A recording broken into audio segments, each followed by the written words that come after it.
Hello and welcome to Thought for December the 17th. Our readings are Job chapter 21, Zephaniah chapter 3 and 1 John chapters 3 and 4. And our thought is, see what kind of love.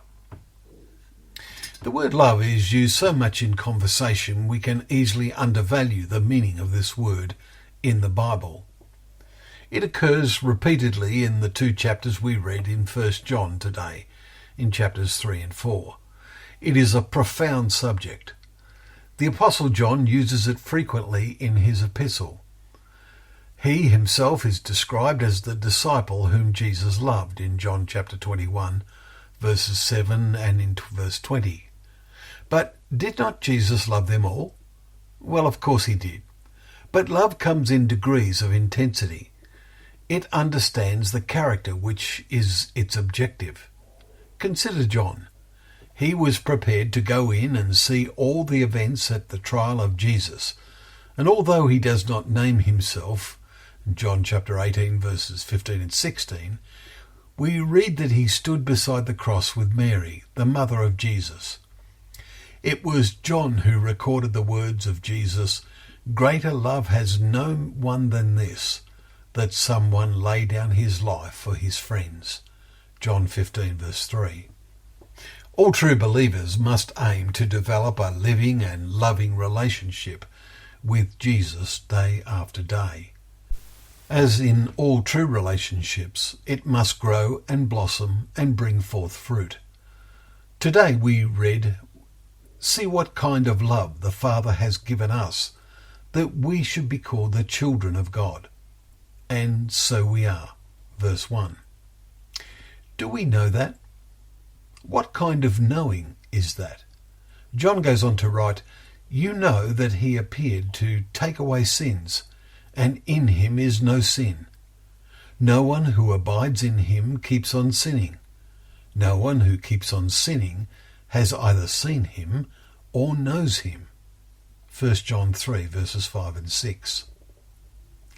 So those who fail to become more like Jesus have never really known him. John says they haven't seen him. The sense of see we have noted before. It was illustrated when Paul prayed for the believers at Ephesus, that God may give you a spirit of wisdom and of revelation in the knowledge of him, having the eyes of your hearts enlightened, that you may know what is the hope to which he has called you. What are the riches of his glorious inheritance?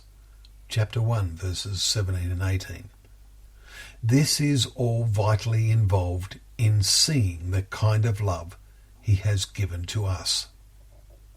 With what kind of love do we respond? John goes on to write, "Let us not love in word and talk, but in deed and in truth." Verse 18. Our actions prove whether we mean what we say. In chapter 4, John writes, "No one has ever seen God.